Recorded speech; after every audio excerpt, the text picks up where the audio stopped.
Hello everyone, what's up? I hope you all are doing very well. So this is Aditi and welcome back to Shiva Economic Classes. So in today's video lecture, we will be discussing about the concept of revealed preference analysis. And revealed preference analysis आपके पास बहुत ही ज़्यादा important concept है आपके micro economics consumer behaviour theory में, ठीक है। तो देखिए रिवेल्ड प्रेफरेंस एनालिसिस जो है आपके पास पी ए सैमुअल्सन ने दिया था 1938 में, लेकिन उससे पहले आपके पास कुछ एक अदर थियोरीज थी जो कि कंज्यूमर बिहेवियर पर ही बेस्ड थी। तो देखिए जब भी आपके पास एक नई थियोरी बनती है तो वो नई थियोरी हमेशा इसी बेस पर बनाई जाती है कि आपकी जो पुराने वाली थियोरीज होती है उसमें कोई ना कोई कमियां होती है। तो हमारे पास जो पुराने वाली थियोरीज थी cardinal utility analysis and ordinal utility analysis, इनकी कमियों को बेस बनाकर ही आपकी जो रिवेल्ड प्रेफरेंस एनालिसिस है वो आई थी। तो देखिए सबसे पहले हम डिस्कस करते हैं अपना कार्डिनल यूटिलिटी एनालिसिस के कार्डिनल यूटिलिटी एनालिसिस का मेन एजेंडा क्या था, ठीक है। तो देखिए आपके पास जो कार्डिनल यूटिलिटी एनालिसिस है इसमें आपके पास आता है law of demand theory and utility का कॉन्सेप्ट, जिसमें आप टोटल यूटिलिटी, मार्जिनल यूटिलिटी, इन सभी चीज़ों की बात करते हैं, ठीक है। तो देखिए जो आपकी कार्डिनल यूटिलिटी एनालिसिस थी वो मार्शल ने दी थी एंड मार्शल ने कहा था कि जब भी एक कंज्यूमर किसी कमोडिटी को कंज्यूम करता है तो उससे जितनी भी सेटिस्फेक्शन मिलती है उसको हम in terms of numbers measure कर सकते हैं। नंबर्स का मतलब ये है कि मान लीजिए आपने दो चीज़ों को, दो कमोडिटीज़ को कंज्यूम किया, एक है मैंगो एक है एप्पल।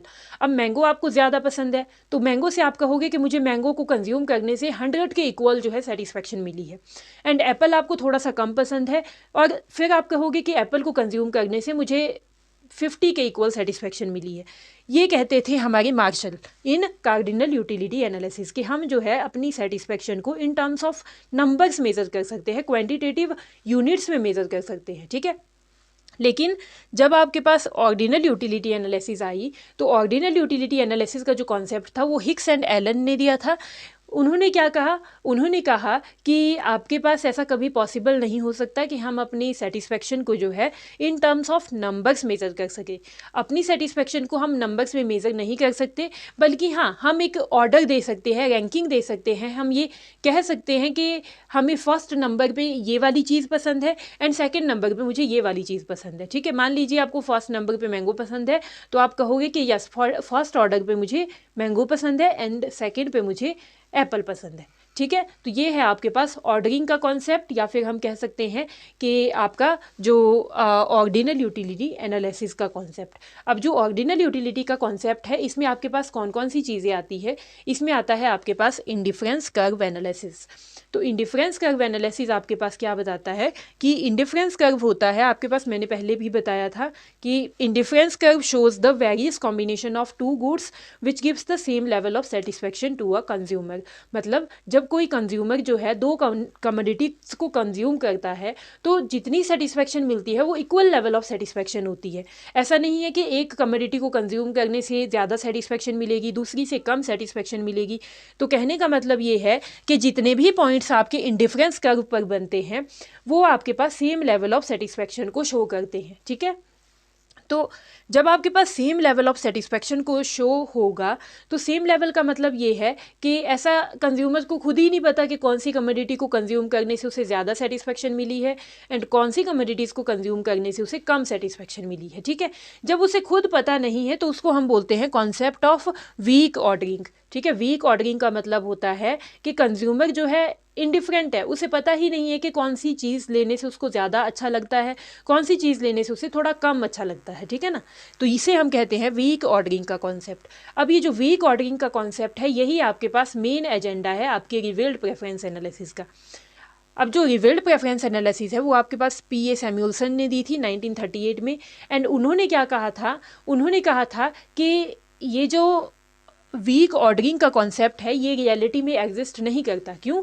क्योंकि आपके पास जो कंज्यूमर होते हैं उनको अच्छे से पता होता है कि उन्हें कौन सी कमोडिटीज़ ज़्यादा पसंद है एंड कौन सी कमोडिटीज़ थोड़ी कम पसंद है, ठीक है। तो ये बताती है आपके पास रिवेल्ड प्रेफरेंस एनालिसिस बेस्ड है आपके कॉन्सेप्ट ऑफ स्ट्रॉन्ग ऑर्डरिंग पर। स्ट्रॉन्ग ऑर्डरिंग का मतलब यही होता है कि आपके पास जो कंज्यूमर होगा उसकी एक डेफिनेट प्रेफरेंस होगी, उसको अच्छे से पता होगा कि उसको कौन सी कमोडिटीज़ लेनी है एंड कौन सी कमोडिटीज़ को परचेज करने से उसे कितनी सेटिस्फेक्शन मिलती है, ठीक है। फिर देखिए इसमें आपके पास आता है concept of consistency and concept of transitivity. अब यही आपके पास मेन एजेंडा है आपके रिवील्ड प्रेफरेंस एनालिसिस का। तो जब भी आपके पास एग्जामिनेशन में क्वेश्चन आए या फिर आपके यूजीसी नेट के लिए आपको पढ़ना हो, तो रिवील्ड प्रेफरेंस एनालिसिस में इसके बाहर कोई भी चीज़ नहीं है, ठीक है। इसमें रिवील्ड प्रेफरेंस एनालिसिस में आपको कितनी चीज़ें पता होनी चाहिए। पहला है आपका कॉन्सेप्ट ऑफ स्ट्रॉन्ग ऑर्डरिंग, दूसरा है आपके पास कॉन्सेप्ट ऑफ कंसिस्टेंसी, एंड तीसरा है आपके पास कॉन्सेप्ट ऑफ ट्रांजिटिविटी।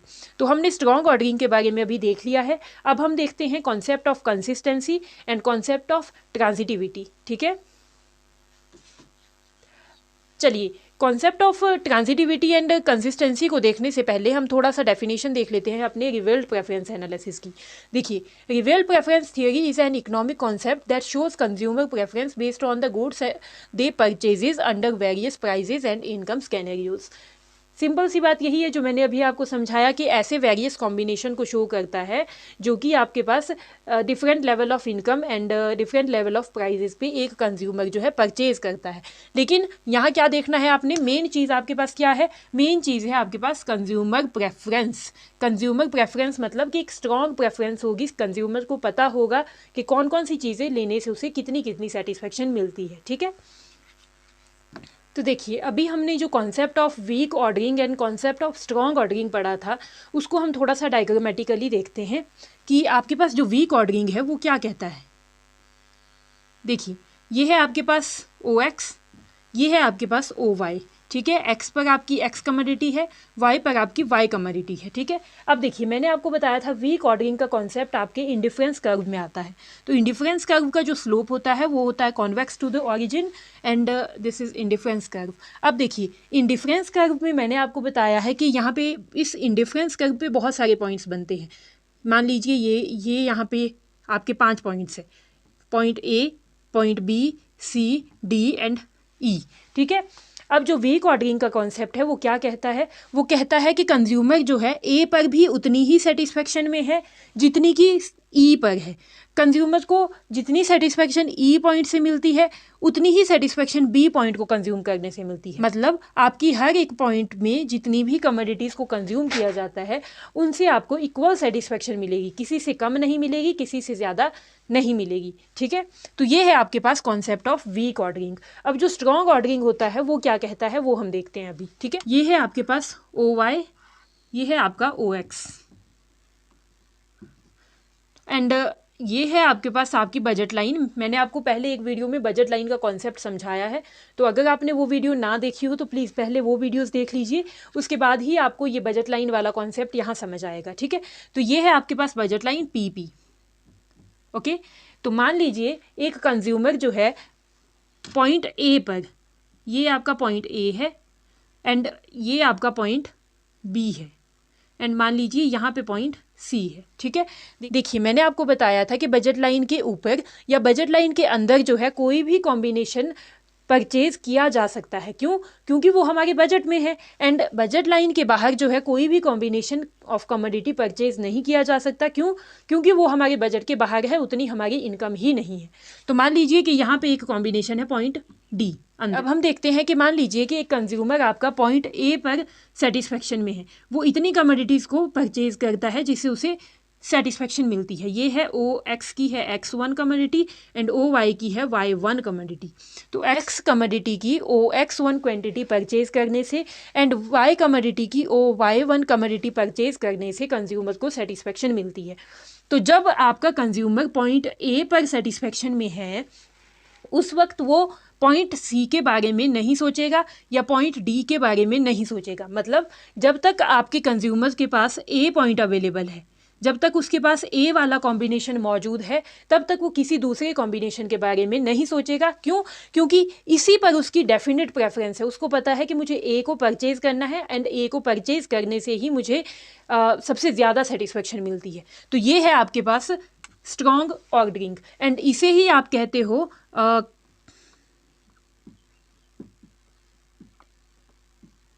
कंसिस्टेंसी, ठीक है। कंसिस्टेंसी का मतलब होता है कि if A is preferred to B then B will not ever be chosen when A is still available. मतलब कि जब आपके पास A प्रेफर किया जाता है B से, मतलब A आपको ज़्यादा पसंद है बी से। तो जब तक आपके पास ए अवेलेबल है तब तक आप बी को चूज नहीं कर सकते, बी को चूज नहीं कर सकते, ठीक है। तो ये है आपके पास कॉन्सेप्ट ऑफ कंसिस्टेंसी। सपोज कीजिए कि एक कंज्यूमर जो है, कंज्यूमर ने ए को छोड़ दिया, ठीक है, ए को छोड़ दिया। अब कंज्यूमर चाहता है कि मुझे बी कमोडिटी को परचेज करना है, ठीक है। अब वो अगर ए को छोड़ देता है तो इसका मतलब है कि वो कैसा हो जाता है, वो हो जाता है आपका इनकंसिस्टेंट, ठीक है। अब इनकंसिस्टेंसी जब आपके पास आ जाती है तो उस वक्त आपका जो स्ट्रॉन्ग ऑर्डरिंग का कॉन्सेप्ट है वो ख़त्म हो जाता है, एंड इसको हम बोलते हैं violation of the axiom of strong ordering. मतलब कि स्ट्रॉन्ग ऑर्डरिंग का जो कॉन्सेप्ट है वो आपके पास ख़त्म हो गया है। अब वहाँ पे आपके पास वीक ऑर्डरिंग स्टार्ट हो गया है। क्यों वीक ऑर्डरिंग स्टार्ट हो गया है? क्योंकि आपका जो कंज्यूमर है वो पहले ए कमोडिटी लेना चाहता था, अब वो ए को छोड़ के सीधा बी कमोडिटी पे चला गया है। तो ये है आपके पास concept of consistency, violation of the axiom of consistency या स्ट्रॉन्ग ऑर्डरिंग। तो अब हम देखते हैं द कॉन्सेप्ट ऑफ ट्रांजिटिविटी कि ट्रांजिटिविटी का जो कॉन्सेप्ट है वो आपके पास क्या बताता है।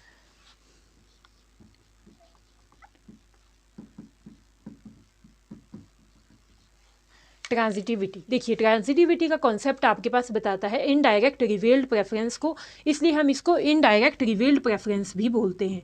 इनडायरेक्ट रिवील्ड प्रेफरेंस, आप इसको फुल लिख लीजिएगा, ठीक है।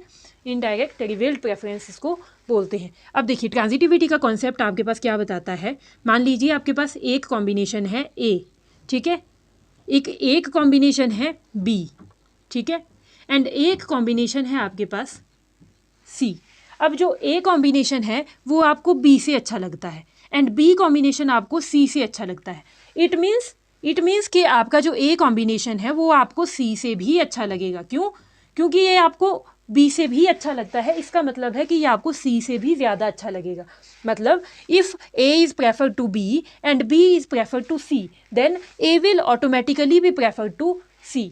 अब देखिए मान लीजिए आपके पास ए पर एप्पल है, बी पर बनाना है, सी पर मैंगो है, ठीक है। तो आप कहते हो कि एप्पल जो है मुझे बनाना से ज़्यादा अच्छा लगता है, मैं एप्पल खाऊंगा, ठीक है। एंड आपके पास चलिए मान लीजिए अब सिर्फ दो चीज़ें हैं, बनाना है एंड मैंगो है। फिर आप क्या कहोगे? फिर आप कहोगे कि मैंगो मुझे पसंद नहीं है, मैं अब बनाना खाऊंगा। क्यों? क्योंकि आपके पास वो अब ए एप्पल नहीं है, ठीक है। अब मान लीजिए आपके पास वो एप्पल आ जाता है, वो एप्पल आपके पास ला लेते हैं, तो आप क्या कहोगे कि अब मैं बनाना भी नहीं खाऊंगा और मैंगो भी नहीं खाऊंगा, अब मैं एप्पल ही खाऊंगा। क्यों? क्योंकि आपको एप्पल जो है सबसे ज़्यादा अच्छा लगता है, सबसे ज़्यादा पसंद आपको एप्पल है। तो इसलिए हम कह सकते हैं कि when A is prefer to B, B is prefer to C, then A is automatically be prefer to C, ठीक है। बात समझ आई? मतलब जब आपके पास एप्पल अवेलेबल होगा तब आप इन दोनों चीज़ों के बारे में नहीं सोचोगे, लेकिन जब आपके पास एप्पल नहीं होगा तब आप इन दोनों चीज़ों में से सिर्फ एक चीज़ लोगे, वो होगी बनाना, ठीक है। लेकिन जब आपके पास एप्पल आ जाएगा तो आप बनाना को भी छोड़ दोगे एंड मैंगो को भी छोड़ दोगे, तो आप क्या लोगे? एप्पल लोगे। तो ये है आपके पास कॉन्सेप्ट ऑफ ट्रांजिटिविटी। ये है आपके पास ओ वाई, ये है आपके पास ओ एक्स एंड ये है आपके पास ओ वाई। तो ये है आपकी price line P P price line या फिर बजट लाइन, ठीक है। अब मान लीजिए इस बजट लाइन पर एक पॉइंट है, पॉइंट ए, एंड इस ए पॉइंट पर कंज्यूमर जो है अपनी लेवल ऑफ सेटिस्फेक्शन में है। इस पॉइंट पर जो है कंज्यूमर को सबसे ज़्यादा सेटिस्फेक्शन मिलती है, ठीक है। अब मान लीजिए कि आपके पास यहाँ पे एक्स कमोडिटी है, यहाँ पे वाई कमोडिटी है। एक्स कमोडिटी का आपके पास प्राइस कम हो जाता है एंड वाई कमोडिटी का प्राइस आपके पास बढ़ जाता है। तो मैंने आपको बताया था कि जब एक्स का प्राइस आपके पास कम हो जाएगा तो एक्स की डिमांड बढ़ जाएगी एंड प्राइस लाइन यहाँ से बाहर शिफ्ट होगी, एंड वाई का प्राइस जब आपके पास बढ़ जाएगा तो आपके पास वाई की डिमांड कम होगी एंड प्राइस लाइन नीचे को शिफ्ट होगी। तो आपके पास जो नई प्राइस लाइन या नई बजट लाइन बनेगी वो क्या बनेगी? वो ये बनेगी, ठीक है। इसमें क्या हुआ? इसमें आपके पास वाई कमोडिटी का प्राइस बढ़ने से वाई की डिमांड कम हो गई। अब नई बजट लाइन आ गई P1 एंड एक्स कमोडिटी का प्राइस आपके पास कम होने से एक्स कमोडिटी की डिमांड बढ़ गई। कितनी बढ़ गई? P से P1 डिमांड बढ़ गई, ठीक है। एंड यहाँ डिमांड कितनी कम हुई? P से P1 डिमांड कम हुई, किसकी? वाई कमोडिटी की। अब एक कंज्यूमर जो है किस पॉइंट पे सेटिस्फेक्शन में होगा, किस जोन में, किस लेवल में सेटिस्फेक्शन में होगा? देखिए यहाँ आपके पास क्या है, ये जो नया पॉइंट आया है ना, ये जो नई लाइन, ये जो नया शेडिड एरिया आया है ना, मान लीजिए ये आपके पास शेडिड एरिया है, ठीक है। अब जो कंज्यूमर होगा, एक रैशनल कंज्यूमर जो है अब सेटिस्फेक्शन में यहाँ पर होगा, इस पॉइंट पे। इसके नीचे कोई भी कॉम्बिनेशन वो परचेज कर सकता है। क्यों? क्योंकि यहाँ पे एक्स कमोडिटी का प्राइस कम होने से उसकी डिमांड बढ़ गई है। अब वो डिमांड किसकी बढ़ाएगा? एक्स कमोडिटी की बढ़ाएगा, वाई कमोडिटी की डिमांड को कम कर देगा। अब देखिए यहाँ, देखिए मान लीजिए यहाँ पे एक कॉम्बिनेशन बी है। अब अगर ये कंज्यूमर जो है ए से हटकर बी पर जाता है एंड इस शेडिड एरिया में भी आपके नहीं आता, या फिर हम कह सकते हैं कि इस शेडिड एरिया में भी उसको सेटिस्फेक्शन नहीं मिलता है, तो इसका मतलब है कि आपका जो कंज्यूमर है वो इरैशनल कंज्यूमर है, वो एक समझदार उपभोक्ता नहीं है। ठीक है। तो देखिए मैंने आपको जो रिवील्ड प्रेफरेंस एनालिसिस का कॉन्सेप्ट बताया है उसमें आपके पास इतनी ही चीज़ें हैं। फिर चाहे आप यूजीसी नेट के लिए पढ़ते हो, आपके एमए के एग्जामिनेशंस के लिए पढ़ते हो, या फिर आप सेट के लिए पढ़ते हो। ठीक है। कौन सी बातें याद रखनी है? पहला तो वीक ऑर्डरिंग, सेकंड है स्ट्रॉन्ग ऑर्डरिंग, थर्ड है कंसिस्टेंसी एंड फोर्थ है आपके पास ट्रांजिटिविटी। तो देखिए आपके पास इस कॉन्सेप्ट में कुछ एजम्पशंस है एंड कुछ क्रिटिसिज्म्स है। तो वो आलोचनाएं एंड एजम्पशंस मैं आपको एक सेपरेट वीडियो में in form of short notes provide करवा दूंगी, क्योंकि आपके पास वो बस आपको एग्जामिनेशन पॉइंट ऑफ व्यू से इंपॉर्टेंट है। बाकी जितनी भी समझने वाली चीज़ें थी वो हमने यहाँ पे समझ ली है। इसके बाहर आपके पास इस कॉन्सेप्ट में कोई भी चीज़ ना तो पूछी जाएगी एंड ना ही आपके पास यूजीसी नेट में आएगी एंड ना ही आपके एमए के सिलेबस में पूछी जा सकती है। ठीक है। तो यही चीज़ें थी जो आपके पास रिवील्ड प्रेफरेंस एनालिसिस में मोस्ट इंपॉर्टेंट थी। एंड वन थिंग आप लोगों को मैं बताना चाहूँगी कि अगर आप HPU MA इकोनॉमिक्स के स्टूडेंट हो या फिर किसी भी सब्जेक्ट में आप MA कर रहे हो, तो आपके एग्जामिनेशन फॉर्म्स ओपन हो चुके हैं एंड 24 नवंबर उसकी लास्ट डेट है। आप प्लीज़ अपने MA के एग्जामिनेशन फॉर्म जल्दी से जल्दी फिल कर दीजिए, क्योंकि इस बार आपके दिसंबर में एग्जामिनेशन हो जाएंगे। तो दिसंबर में आपके जब एग्जामिनेशन हो जाएंगे तो इट मीन्स आपके पास सिर्फ 1 मंथ है। 1 मंथ के अंदर ही आपको अपना पूरा सिलेबस कंप्लीट करना है एंड आपको हर एक चीज़ का पता होना चाहिए। ठीक है। तो आज की वीडियो में बस इतना ही। मिलते हैं अपनी नेक्स्ट वीडियो में एक नए कॉन्सेप्ट के साथ। तब तक के लिए all the best and stay tuned, like share and subscribe the channel.